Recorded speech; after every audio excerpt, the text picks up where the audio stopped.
Hello friends, Heidi here from Rain Country. God is good all the time. And today I'm going to be starting a batch of beet kvass. So I went out to the garden earlier to dig up some more of our potatoes and then found that I had 3 nice looking beets sitting out there that I had missed when I was harvesting them earlier. So these are actually nicer looking than the ones that I dug up before. So I think they probably just needed more time because everything was very, very behind this year. So anyway, I'm all excited because I've been wanting to make some more beet kvass. Depending on what you choose to do with your beets, when you're done making the kvass, some people will make another batch. They'll make a second batch using the same cut up beets. If you're going to do that, then you can just go ahead and not bother peeling your beets. However, since I plan on eating the beets as well to get all that good fiber and benefits that are in there, I'm only going to do one run on the beets. So because of that, I'm going to go ahead and peel these beets. And though I love using the chicken cutting board that Patrick made for me some time back, when I'm talking beets or anything that stains or working with turmeric or anything, I do like to use one of these silicone things because then I don't have to worry about staining my nice cutting board. So just something to think about if you're working with wood. It might get stained if you're cutting your beets on there. And look how pretty the color is in there. Just a beautiful color. All right, you can see I already cut up the first one and put it in there. And so I'm going to go ahead and cut the second one up. The smaller you cut it, the more sugars you're going to be exposing to the kvass, and that's going to ferment very quickly.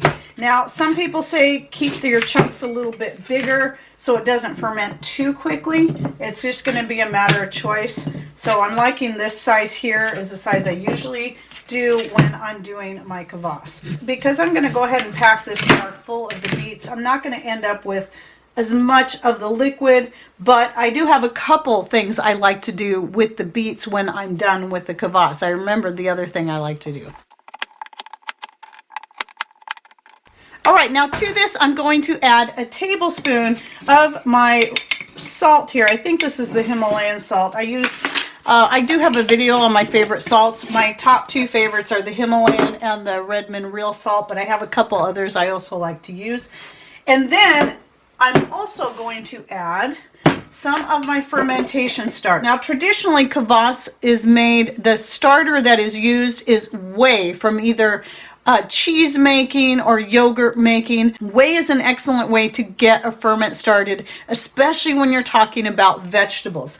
However, since I don't make a lot of yogurt and a lot of cheese, I do sometimes like to do it. It's just not something I do a lot of. So I always have my fermentation starter going, and this is because I use this for so many different things. And if you're curious about how to make it and the many different things you can use it for, I will go ahead and link to a pretty in-depth video that I did in the description box down below. So this very easy to make your own out of pretty much anything you've got in your refrigerator or out of your garden, herbs or fruit or even vegetables. So what I do is when I use a starter, and this will apply to whey, you want at least a 1/4 cup of the liquid in each quart that you make. So if you're making a 1/2 gallon, you're going to put a 1/2 cup. If you're making a whole gallon at a time, you're going to use a whole cup, at least that much. But you can add more and it's not going to hurt anything. I usually put more anyway. So at least a 1/4 cup of my starter in there.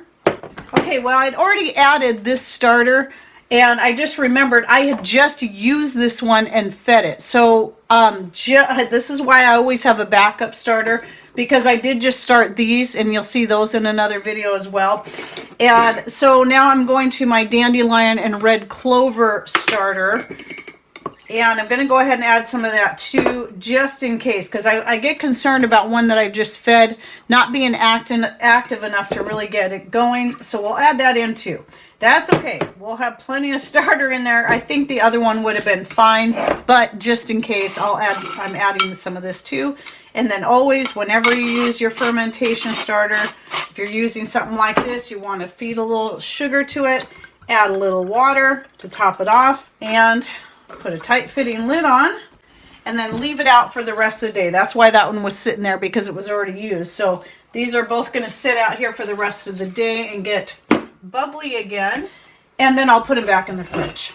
Okay, then at that point, that's when you want to top off the rest of your jar with your water. Again, as I always say, try to make sure whatever water you use, the main thing that you do not want in it is the chlorine. So if you're dependent on your city tap water, which is always chlorinated and usually has chloramine in it as well, it's best that you dechlorinate it first. And there's many different ways that you can do it. Boiling is the best method, but I'll go ahead and link to the video I did down below on how to dechlorinate your tap water if that's what you're dependent on. What I'm using here is our own filtered rainwater, so there's no fluoride, no chlorine, so I know it's totally healthy and it's not going to slow or prevent a good ferment on my kvass.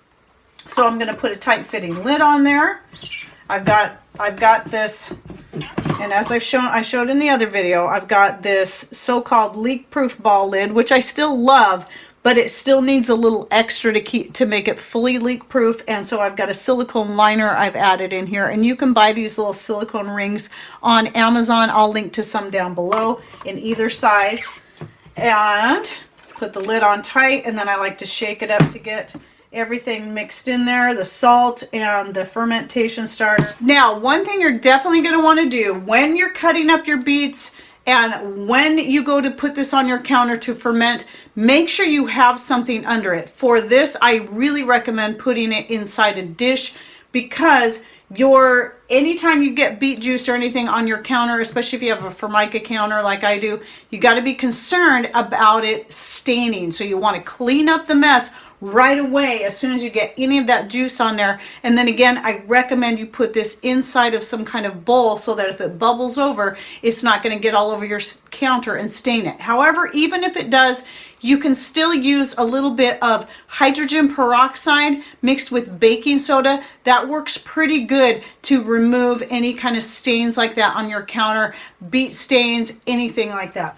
Even though I got this towel sitting over here to catch the juices and whatever from those, this one I will put in a bowl because I don't want to stain my towel either. So what you're going to do is you're going to let that sit for at least 3 days. It's going to take 5 days tops to get good and bubbly. Now again, beets ferment very quickly, and that's what's really great about it. And what will happen is you'll see the water also get darker from the coloring of the beets, and that's good. That means you're getting a lot of those nutrients are getting into the liquid to make that good beet kvass. Now before I move on, let's talk a little bit about the greens. Now these greens are, because it's so late in the season, the time that I'm shooting this, it's actually November 1st.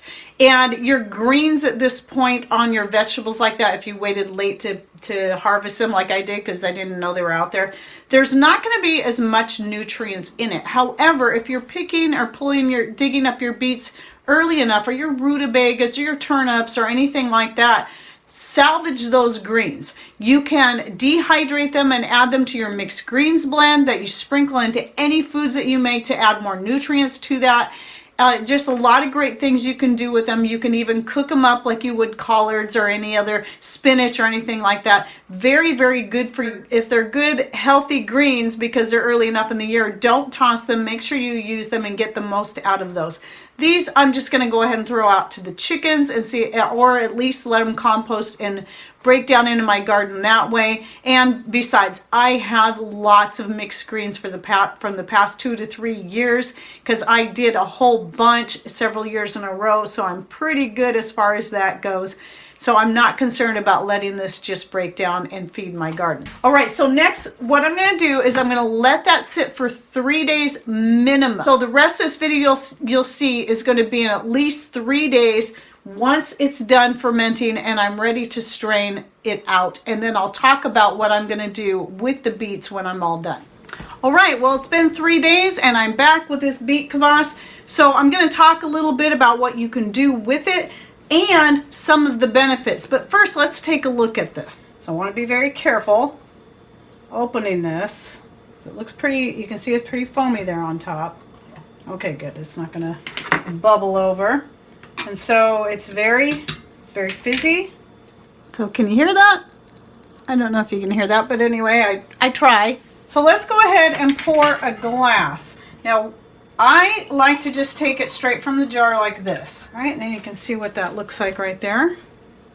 It's just a beautiful color. And I just keep the beets in there. Now you can choose, if you want, to go ahead and strain it all out and then start yourself another batch. So all you need to do is just leave the beets in there, or put the beets back in after you strain it out. Add a little salt again, and it could be as little as a teaspoon up to a tablespoon. It just depends. Usually I only do a teaspoon, but this one I decided to try a tablespoon. And I did taste it the other day and it was pretty good. So, or yesterday, just to see how it turned out. Then add your whey or your fermentation starter, just like you did before. You're just doing the whole process all over again, and then let it sit for another 3 days. Now I've actually done that before, and what the result was, I still ended up with a pretty strong, surprisingly strong batch of the Kvass, but not near as strong or as dark as what you're gonna see right here. But you're still going to be getting a lot of benefits. Then after that point with the beets, there's not a whole, after the second run, there's usually not a lot of flavor or color left in them, which would pretty much tell me there's not a whole lot of nutrients left. But if you still want to eat them or find a way to eat them, they're still going to be high in fiber. So that you could still do something with it, or you can feed it to your animals. But what I like to do typically, and I'm probably going to add a little bit of red pepper to this because I just really like stuff like this spicy. As I'm working through the liquid and drinking it, I try to have at least a glass a day. Then I also will be eating the beets as I go. So I'll eat a couple of these chunks of beets. And that way I'm getting the nutrients and the fiber and all the goodness that's actually still in the beet. That's one of the things I like to do with it. And they're fermented, so they're all that much better for you. And then the other thing I like to do with these beets is to cut them up and dehydrate them, and then powder them up, and they make a beautiful coloring for using in various things. So here's a picture right here of the beet powder. I'm actually showing it right next to the red cabbage powder, which the red cabbage powder looks more purple, and then the beet powder turns out more of a burgundy color. So for those ladies that like to make their own lip coloring, and if you like a burgundy color, that is a good option to add to your lip balm, and then you can add a little tint of color or make it as dark as you want. And so it's natural, it's healthy, and it's good for you. But you can also use, since there's not going to be as much flavor left in that powder, you can also use it for coloring various other things. Now I've used it in very few things myself, but one thing I have found is if you choose to do that, it's best to try to work through that beet powder right away, because I've noticed that after about a year of sitting on the shelf, the color starts to turn more of a brownish color. So if you're wanting to preserve it for the sake of the burgundy color, only dry up a little bit or try to find a way to work through it right away. I believe you could probably use it for coloring certain desserty type things without worrying about getting too much of the beet flavor in there. Oh, and also for coloring, like when you're making your homemade pasta. I haven't done it yet. I keep saying I'm going to, but here's a picture of some pasta that I colored with various other food related products.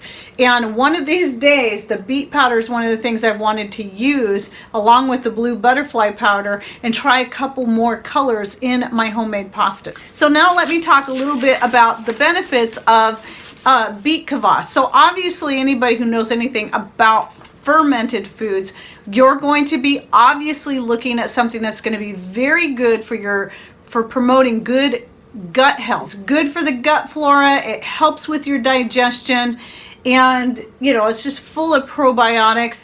And then of course when you're talking about anything that is this rich in its color, that's usually going to tell you it's very rich in nutrients as well. So I'm going to list off some of the nutrients that beets and beet Kvass obviously is going to have in it, and that's going to be your B12, your manganese, selenium, which is really great if you have hypothyroidism. You need that selenium, thiamine, folate, riboflavin, niacin, iron, copper, and magnesium. And that's just some of the nutrients that it is high in. So again, the richer something is in color, usually the more dense it is in nutrients. Just like when you're talking about dark leafy greens, they're going to be richer in nutrients than maybe like an iceberg lettuce. And a couple other things about beets in general, just beets, even without making kvass out of them, they're very detoxifying. They will just flush a lot of the toxins out of your system and just cleanse and purify it. So this is why a lot of times when you eat beets, usually very shortly after you're having to run to the bathroom, because that's the beets going to work, flushing all that stuff out of there. And also another great benefit is that it's very immune boosting, which at this time, this is when we need it more than ever. Okay, there you go. It's a very easy process, very healthy for you. So I recommend you give it a try. I hope you enjoyed this video. Thanks for watching. Take care and God bless.